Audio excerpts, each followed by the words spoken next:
തളിപ്പറമ്പ് മണ്ഡലത്തിൽ പി.കെ. ശ്യാമളയെ സ്ഥാനാർത്ഥിയാക്കുന്നതിൽ എതിർപ്പ് ശക്തമാവുകയാണ്. സോഷ്യൽ മീഡിയയിൽ വിയോജിപ്പ് പ്രകടിപ്പിച്ച് പാർട്ടി അണികളും അനുഭാവികളും രംഗത്തെത്തുന്നു.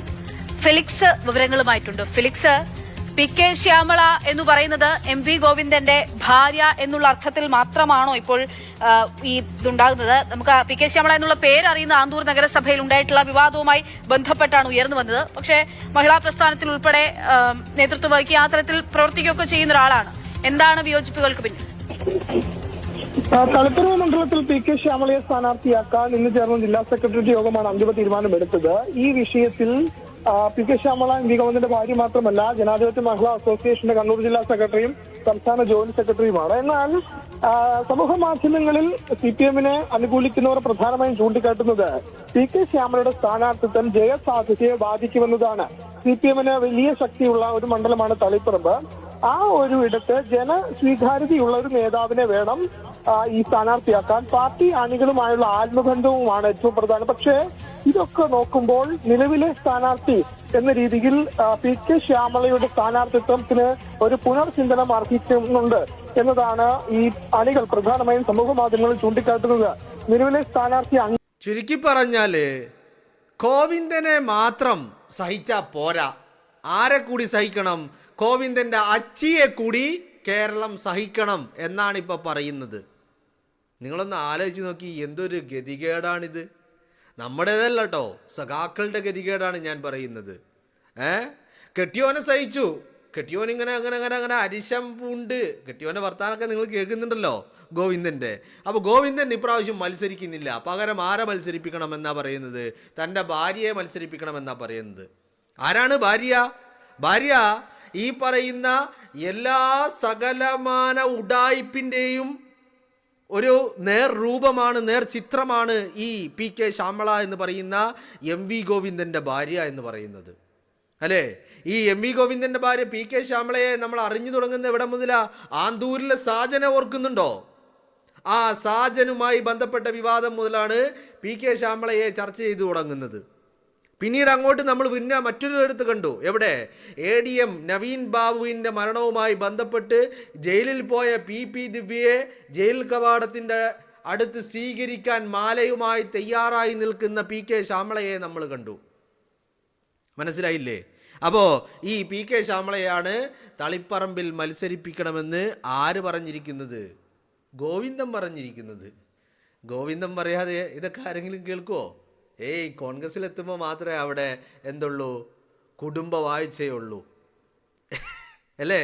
ഇവിടെ വന്നു കഴിഞ്ഞാൽ കുടുംബവാഴ്ചയൊന്നുമില്ല, അല്ലേ? ഇപ്പോൾ മറ്റൊരാളുടെ പേര് കൂടി ഉയർന്നു കേൾക്കുന്നുണ്ട്. കോടിയേരി ബാലകൃഷ്ണൻ, CPM-ൻ്റെ സംസ്ഥാന സെക്രട്ടറിയായ ആഭ്യന്തരമന്ത്രിയൊക്കെ ആയിരുന്ന കോടിയേരി ബാലകൃഷ്ണൻ്റെ മകൻ ബിനീഷ് കോടിയേരി. ഏത് ബിനീഷ് കോടിയേരി? അതന്നെ മയക്കുമരുന്ന് കേസിലെ പ്രതിയായിട്ടുള്ള ബിനീഷ് കോടിയേരിയെയും മത്സരിപ്പിക്കുവാനുള്ള തയ്യാറെടുപ്പുകളിലാണ് ഇപ്പോൾ പാർട്ടി മുന്നോട്ട് പോയിക്കൊണ്ടിരിക്കുന്നത്. ഈ തെരഞ്ഞെടുപ്പിൽ ഒരു വലിയ ചിത്രമുണ്ട്. എന്താണ്? മിക്കവാറും ആളുകളൊന്നും മത്സരിക്കുന്നില്ല, എല്ലാവരും മത്സരരംഗത്ത് നിന്ന് മാറി നിൽക്കുകയാണെന്നാണ് പറഞ്ഞു കേൾക്കുന്നത്. ചിലതൊക്കെ കേൾക്കുന്നതാണ്, ഇതിൻ്റെ സത്യാവസ്ഥ എന്താണെന്നൊന്നും അറിയില്ല. അങ്ങനെയാണെങ്കിൽ, അങ്ങനെ ഈ പ്രധാനപ്പെട്ട ആളുകളൊക്കെ മാറി നിൽക്കാനാണ് തീരുമാനമെങ്കിൽ അതിന് പിന്നിൽ വലിയ ഒരു തോൽവിയുടെ ഭയം അവരെ വല്ലാതെ വേട്ടയാടുന്നുണ്ട് എന്നുള്ളതാണ്. ആ ഭയം തന്നെയാണ് ഇവരൊക്കെ മാറി നിൽക്കാനുള്ള കാരണം. എന്താണെങ്കിലും സഖാക്കളുടെ ഇപ്പോഴത്തെ അവസ്ഥ അത് വല്ലാത്തൊരു ഗതികേടാണ് എന്ന് തന്നെ പറയേണ്ടി വരികയാണ്. ഇപ്പോൾ സൈബർ ഇടങ്ങളിൽ അന്തംഗമ്യ അടിമകൾ പരസ്പരം ചെളി വാരി എറിയുകയാണ്. എന്താ പ്രശ്നം? പ്രശ്നം മറ്റൊന്നുമല്ല. പ്രശ്നം ഈ പറയുന്ന തളിപ്പറമ്പ് നിയോജക മണ്ഡലത്തിൽ ഗോവിന്ദൻ്റെ ഭാര്യയായിട്ടുള്ള പി.കെ. ശ്യാമളയെ സ്ഥാനാർത്ഥിയാക്കുമെന്നുള്ള ചില വാർത്തകൾ പുറത്തു വന്നതിൽ തൊട്ടു പിന്നാലെയാണ് അന്തംഗമ്യ അടിമകൾക്ക് നിൽക്കാൻ പറ്റാത്ത അവസ്ഥയിൽ എത്തിയിരിക്കുക. അപ്പോൾ ചില ആളുകളുടെ പേരൊന്നും ഞാൻ പറയുന്നില്ല, അവരൊന്നും അത്ര വലിയ മഹാന്മാരൊന്നുമില്ല. ഇവരുടെ ചില ക്രിമിനൽ ഗുണ്ടകളുണ്ടല്ലോ, CPM-ൻ്റെ ചില ക്രിമിനൽ ഗുണ്ടകൾ, ചില തെമ്മാടികൾ. ആ തെമ്മാടികളടക്കം ഇപ്പോൾ സോഷ്യൽ മീഡിയകളിൽ വലിയ കുറിപ്പൊക്കെ എഴുതുന്നുണ്ട്. എന്താ കുറിപ്പ്? മക്കത്തായം, മരുമക്കത്തായം, ഇപ്പോൾ ഭാര്യത്തായമാണെന്ന് ആണ് ഒരാൾ പറയുന്നത്. ആളെ പേരൊന്നും ഞാൻ പറയുന്നില്ല, 1-ാം നമ്പർ ക്രിമിനലാണ്. ആ ക്രിമിനലൊക്കെ എന്ന് പറഞ്ഞാൽ ഇവരുടെ കൊട്ടേഷൻ ടീമുകളിൽ പെടുന്ന ആളുകൾ പോലും ഗോവിന്ദൻ്റെ ഭാര്യയെ ഈ പറയുന്ന സ്ഥാനാർത്ഥിയാക്കുന്നതിനുള്ള വിയോജിപ്പ് പരസ്യമായിട്ട് തന്നെ രേഖപ്പെടുത്തി തുടങ്ങിയിരിക്കുന്നു എന്നുള്ളതാണ്. ഇതിപ്പോൾ അടിമകൾക്കും മനസ്സിലായി തുടങ്ങിയിട്ടുണ്ട്. എന്ത്, കെട്ടിയോനെ മാത്രം ചുമന്നാ പോരാ, അച്ചിയെയും ചുമക്കണമെന്നുള്ള അവസ്ഥയിലാണ് നിൽക്കുന്നത് എന്നുള്ളത് അടിമകൾക്ക് പോലും മനസ്സിലാക്കി തുടങ്ങിയിരിക്കുന്നു എന്നുള്ളതാണ് നമുക്ക് ബോധ്യമാകുന്ന കാര്യം എന്ന് പറയുന്നത്. അതിനിടയിൽ ചില ആളുകളൊക്കെ പറയുന്നുണ്ട്, ഈ പറയുന്ന പി.കെ. ശ്യാമള മഹിളാ അസോസിയേഷൻ്റെ കണ്ണൂർ ജില്ലാ സെക്രട്ടറിയാണ്, അതുപോലെ സംസ്ഥാന ജോയിൻറ്റ് സെക്രട്ടറിയാണ്, അഖിലേന്ത്യാ നേതാവാണ് എന്നൊക്കെ പറയുന്നുണ്ട്. ഇപ്പം എന്തൊക്കെയാണെങ്കിലും ഇത് എല്ലാം ഇറങ്ങിത്തിരിഞ്ഞാൽ അഖിലേന്ത്യയും സംസ്ഥാനവും ജില്ല ഒക്കെ ഒന്നാണ്. കണ്ണൂരിലുള്ള ആൾക്കാർ കണ്ണൂരിരുന്നാൽ ജില്ലാ കമ്മിറ്റിയായി, അത് തിരുവനന്തപുരത്തെത്തിയാൽ സംസ്ഥാന കമ്മിറ്റിയായി, അതേ ആളുകൾ ഡൽഹിയിൽ പോയിരുന്നാൽ അഖിലേന്ത്യാ കമ്മിറ്റിയായി. അത്രയേ ഉള്ളൂ. അപ്പോൾ ഇതിൽ വലിയ വ്യത്യാസമൊന്നുമില്ല. എന്താണെങ്കിലും ഗോവിന്ദൻ പാർട്ടി സെക്രട്ടറി ആയപ്പോൾ ആരെയും പരിഗണിച്ചില്ല എന്നൊന്നും പറയാൻ പറ്റില്ല. ഗോവിന്ദൻ പരിഗണിച്ചു. ആരെ പരിഗണിച്ചു? തൻ്റെ കുടുംബത്തെ പരിഗണിച്ചു, തൻ്റെ ഭാര്യയെ പരിഗണിച്ചു. മഹിളാ അസോസിയേഷൻ്റെ ജില്ലാ സെക്രട്ടറിയാക്കി, സംസ്ഥാന ജോയിൻറ്റ് സെക്രട്ടറിയാക്കി, അഖിലേന്ത്യാ മെമ്പറാക്കി, അങ്ങനെ ഇപ്പോൾ തളിപ്പറമ്പിലെ സ്ഥാനാർത്ഥിയുമാക്കാൻ പോവുക. ഭർത്താവ് മത്സരിക്കുന്നില്ല, ഭർത്താവായിരുന്നു സിറ്റിംഗ് MLA തളിപ്പറമ്പിലെ. ആര്?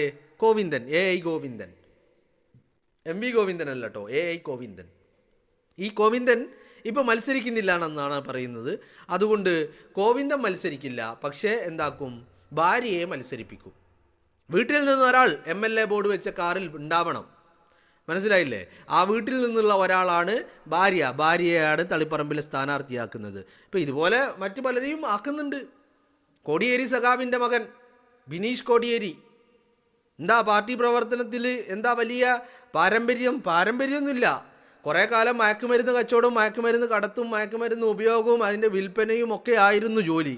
ഇപ്പോഴും അതൊക്കെ തന്നെയാണ് നടത്തിക്കൊണ്ടിരിക്കുന്നത്. ഇപ്പോൾ ഒരു വട്ടം പിടിക്കപ്പെട്ടതിൻ്റെ ശേഷം അത്ര വലിയ എന്താ പറയേണ്ടത്, മുഖ്യധാരയിലില്ല, എല്ലാം അണിയറയിൽ ഇരുന്നു കൊണ്ടാണ് പ്രവർത്തനങ്ങൾ മൊത്തം. അപ്പോൾ ഈ മയക്കുമരുന്ന് കേസിൽ പിടിക്കപ്പെട്ടതിന് ശേഷം നല്ല വെടിപ്പായിട്ട് ഒരു കാര്യം ചെയ്യുന്നുണ്ട്. സോഷ്യൽ മീഡിയയിൽ ഇറങ്ങിക്കൊണ്ട് ഈ അന്തംഗമി അടിമകളുടെ ന്യായീകരണ നേതാവാണ്, മനസ്സിലായില്ലേ? അപ്പോൾ അത് ചെയ്യുന്നുണ്ട്.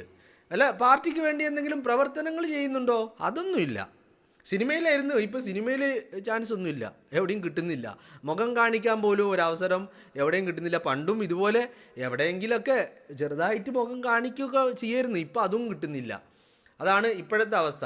ഈ മയക്കുമരുന്ന് കള്ളക്കടത്തിന് ശേഷം, ഈ മയക്കുമരുന്ന് കടത്തിന് ശേഷം, അതിൻ്റെ ബിസിനസ് പിടിക്കപ്പെട്ടതിന് ശേഷമാണ് ഈ സിനിമയിലുള്ള ചാൻസും പോയിരിക്കുന്നത്. ഇപ്പോൾ അതിലും വലിയ ഒരു ആഗ്രഹമായിട്ടാണ് നടക്കുന്നത്. പറയപ്പെടുന്നുണ്ട് സ്ഥാനാർത്ഥിയാക്കും എന്നൊക്കെ.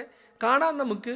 എന്താണെങ്കിലും സഖാക്കളുടെ ഒരു ഗതികേടേ, കോൺഗ്രസ്സിലാണെങ്കിൽ മാത്രമേ ഈ കുടുംബ വാഴ്ച ഉള്ളൂ, മനസ്സിലായില്ലേ? അത് CPM എന്ന പാർട്ടിയിലേക്ക് എത്തിയാൽ കുടുംബ വാഴ്ചയല്ല, സാധാരണ മക്കളെയൊക്കെയാണ് സ്ഥാനാർത്ഥിയാക്കി കാണുന്നത്. അതും ഈ പറയുന്ന സ്ഥാനത്തിരിക്കുന്ന വ്യക്തികൾ MLA സ്ഥാനത്തിരിക്കുമ്പോഴോ അല്ലെങ്കിലൊക്കെ മരിച്ചു കഴിയുമ്പോഴാണ് ഈ മക്കളെ ഒക്കെ പിടിച്ചു കൊണ്ടുവന്ന് സ്ഥാനാർത്ഥിയാക്കി മത്സരിപ്പിച്ച് വിജയിപ്പിക്കുന്ന ഒരു പതിവ് കണ്ടിട്ടുള്ളത്. ഇതിപ്പോൾ ഗോവിന്ദൻ ജീവിച്ചിരിപ്പുണ്ട്, അപ്പോൾ ഗോവിന്ദൻ മത്സരിക്കുന്നില്ല, P.K. ശ്യാമളയെ മത്സരിപ്പിക്കാം. എനിക്കിതിൽ പറയാനുള്ളതുണ്ടല്ലോ, എന്താണെന്ന് വെച്ചാൽ ഈ ശ്യാമള എങ്ങാനും ഒരു MLA ആവുകയാണെങ്കിൽ, ഇപ്പോൾ വലിയ അങ്ങനെ മുഖ്യധാരയിലൊന്നും ഇല്ലല്ലോ, പക്ഷേ ഒരു MLA ആവുകയാണെങ്കിൽ മുഖ്യധാരയിലെത്തും. അങ്ങനെ മുഖ്യധാരയിൽ എത്തിക്കഴിഞ്ഞാൽ എന്താ പ്രശ്നം എന്നറിയാമോ? ഈ KK ശൈലജ എന്ന് പറയുന്ന ഒരു ഫ്രോഡ് സ്ത്രീ ഉണ്ടല്ലോ, ആ സ്ത്രീയെ കവച്ച് വെക്കുന്ന നല്ല 1-ാം തരം ക്രിമിനലായിരിക്കും ഈ P.K. ശ്യാമള എന്ന് പറയുന്ന ഗോവിന്ദൻ്റെ ഭാര്യ എന്നുള്ളതാണ്. മനസ്സിലായില്ലേ? ഇപ്പം സഖാക്കൾക്ക് തന്നെ അത് ഏകദേശം മനസ്സിലായി തുടങ്ങിയിട്ടുണ്ട്. കണ്ണൂർ ജില്ലയിൽ നിന്നുള്ള സഖാക്കൾ എന്ന് പറഞ്ഞാൽ ക്രിമിനൽ അടിമകൾ, കൊട്ടേഷൻ സംഘത്തിൽ പെടുന്ന ആളുകളടക്കം ഗോവിന്ദൻ്റെ ഭാര്യയെ ഈ പറയുന്ന P.K. ശ്യാമളയെ സ്ഥാനാർത്ഥിയാക്കുന്നതിനെതിരെയുള്ള പ്രതിഷേധങ്ങൾ അല്ലെങ്കിൽ വലിയ രീതിയിലുള്ള വിമർശനങ്ങളൊക്കെ ഉന്നയിക്കാൻ തുടങ്ങിയിട്ടുണ്ട്. പാർട്ടി തിരുത്തിയില്ലെങ്കിൽ ജനം തിരുത്തും എന്നൊക്കെയാണ് പറഞ്ഞു കേൾക്കുന്നത്. അറിയില്ല എന്താണെങ്കിലും എൻ്റെ ഒരു അഭിപ്രായത്തിൽ ഗോവിന്ദൻ്റെ ഭാര്യ മത്സരിപ്പിക്കണം.